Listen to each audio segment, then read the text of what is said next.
반갑습니다. 10월 30일 목요일입니다. 오늘 우리에게 주신 하나님 말씀은 구약성경 스가랴서 14장 9절에서 15절까지 말씀입니다. 스가랴서 14장 9절에서 15절까지 말씀을 읽어드리겠습니다. 여호와께서 천하의 왕이 되시리니 그날에는 여호와께서 홀로 한 분이실 것이요 그의 이름이 홀로 하나이실 것이라. 온 땅이 아라바 같이 되되 게바에서 예루살렘 남쪽 림몬까지 이를 것이며 예루살렘이 높이 들려 그 본체에 있으리니 베냐민 문에서부터 첫 문자리와 성 모퉁이 문까지 또 하나넬 망대에서부터 왕의 포도주 짜는 곳까지라. 사람이 그 가운데 살며 다시는 저주가 있지 아니하리니 예루살렘이 평안히 서리로다.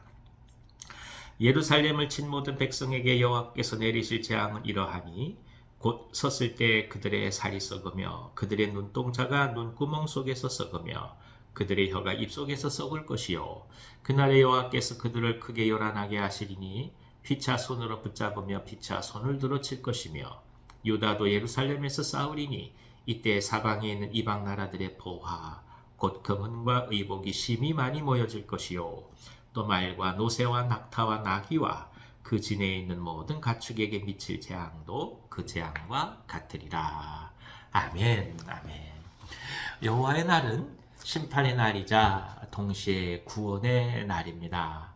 아울러서 여호와께서 하나님께서 모든 것을 통치하시는 완벽한 천하의 왕이 되시는 날을 이야기합니다. 그러니까 완벽한 통치가 이루어진다는 것은 무엇을 예로 말하겠습니까? 그러니까 예루살렘의 모든 저주가 떠나가고 그리고 진정한 평안이 임하는 것을 얘기합니다. 그러니까 성도는 결국 이 날을 사모하면서 오늘을 살아가는 것입니다. 불완전한 세상이죠. 그리고 동시에 그 어떤 권력이라 할지라도 완벽한 통치를 이룰 수 없는 것이 바로 오늘의 현실입니다. 불완전한 인간이 불완전한 권력을 사용하여 불완전한 세상을 통치하는데 어찌 그 속에 완벽함이 있겠습니까?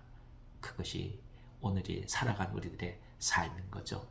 현실이자 동시에 실존이기도 합니다. 따라서 하나님의 은혜와 하나님의 손길이 완벽하게 회복되는 그날, 여호와의 날이 되어야만 이 모든 왜곡들이 본래 자리를 찾고 교정이 되고 그리고 서 있어야 할 곳에 서 있게 된다는 것을 우리는 믿음으로 바라볼 수밖에 없습니다.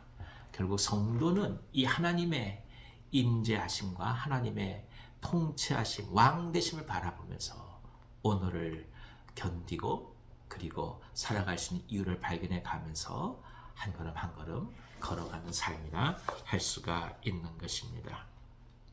예수 그리스도의 완벽한 심판과 예수 그리스도의 회복해 하심을 향하여 요한계시록은 눈에서 눈물이 씻겨진다 이렇게 말씀하고 있습니다. 우리가 얼마나 이 땅에서 눈물 흘릴 일이 많습니까? 하나부터 열까지 그저 생각하면 다 눈물 흘릴 일밖에 없는 거죠. 과거를 돌이켜봐도 눈물이 흐를 수밖에 없고 아니 또 감사해서 눈물이 흐를 수도 밖에 없고 또 정말 아쉬움과 그리고 고초를 겪었던 시절을 생각하면 눈물이 흐를 수밖에 없는 것이 현실 아니겠습니까? 이 모든 것들 고통 가운데 있었던 눈물을 다 씻겨주시며 진정한 의미의 기쁨의 회복을 이루게 하시는 것이 바로 하나님의 나라가 아니겠습니까? 그래서 여호와의 날은 우리 가운데 일평생 간직하며 나아가는 날이요 동시에 완벽하게 이 세상을 하나님께서 왕으로 통치하신 날임을 바라볼 수밖에 없는 소중한 날인 것입니다. 그것이 바로 오늘 우리 가운데 소망으로 찾아오게 되는 것이죠. 그리고 그 날이 오게 되면 회복과 그리고 치유하심을 넘어서서 예루살렘을 핍박하던 자들 그리고 유다를 정복했던 그 모든 국가들이 이제 완전히 하나님으로부터 징벌을 받게 된 날임을 또 한 번 오늘 성경은 저희 가운데 증거합니다. 재앙이 임하게 될 것이다 이렇게 얘기하죠. 그러니까 무슨 뜻이겠어요? 하나님의 보응하심, 하나님의 갚으심이 있게 된다는 것입니다. 진정 하나님을 떠나서 죄와 악을 향해 가는 자들이 심판을 받게 되는 것이고 진정 하나님의 백성들은 다시금 하나님께서 원하시는 소중한 상급을 결단받게 된다는 것을 뜻하고 있는 것이죠. 궁극적으로 죄와 허물 가운데서 그토록 하나님의 백성들을 가두려고 했던 그 모든 어둠의 권세들이 완벽하게 결박된 것을 뜻하는 말씀이기도 합니다. 아울러서 이후에 일어나는 현상에 대해서 굉장히 비유적으로 설명하죠. 금은 그리고 의복들 그 밖에 말과 노새 낙타나귀 그 모든 것들이 오히려 유다인들에게 돌아오게 될 것임을 또한 얘기하고 있습니다. 그러니까 악인들은 징벌을 받고 의인들은 진정한 의미의 상급을 받음을 말씀하고 있는 것이죠. 이것이 우리가 붙들고 갈 소망입니다. 하나님께서 우리를 지켜가시고 인도해 가시고 예비한 것들을 허락하신다는 것을 보면서 오늘 믿음으로 복음의 역사 속에서 주님만을 향해 나아가는 것이죠. 지금도 우리 선교사님을 바라볼 때마다 어떻게 그런 선택과 결단을 하고 그 사역을 할까? 동시에 또 교회 역사를 바라보면 이 땅에 아무것도 없는 척박한 땅에 어떻게 선교사님들이 그렇게 들어올 수 있었을까?